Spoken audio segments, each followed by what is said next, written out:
Aí, ó, dia 21, já passou da meia-noite. Estou aqui no meu veleirinho.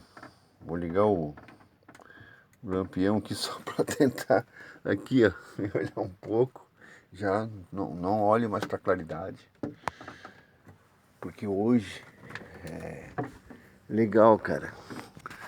Vai ter uma chuva de meteoro.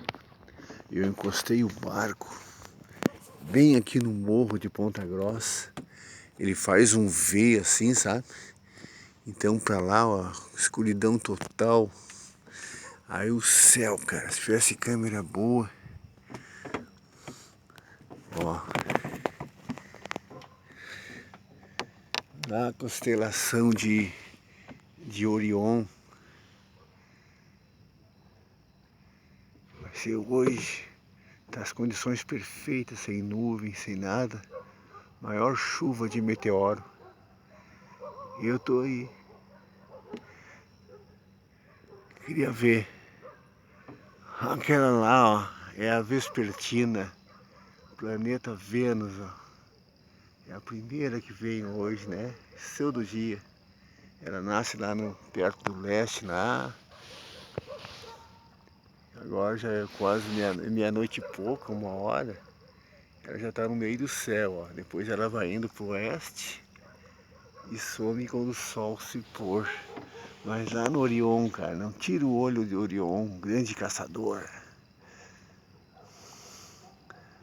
Lá vai aparecer uma chuva de meteoros. É 1 hora e... não, eu vou botar o relógio para cada 40 minutos até... Não posso perder ela. Não posso. Chuva. Ó, estão vindo esse pássaro aí, é um pássaro noturno. Ó.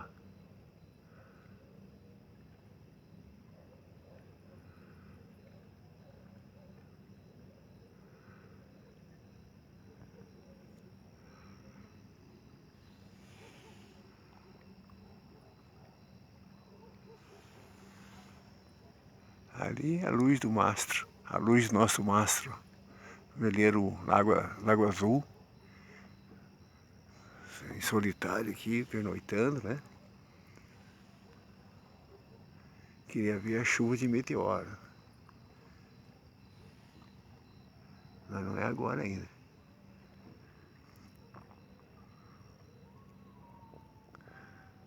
Ver o pássaro? Legal, né? É isso aí.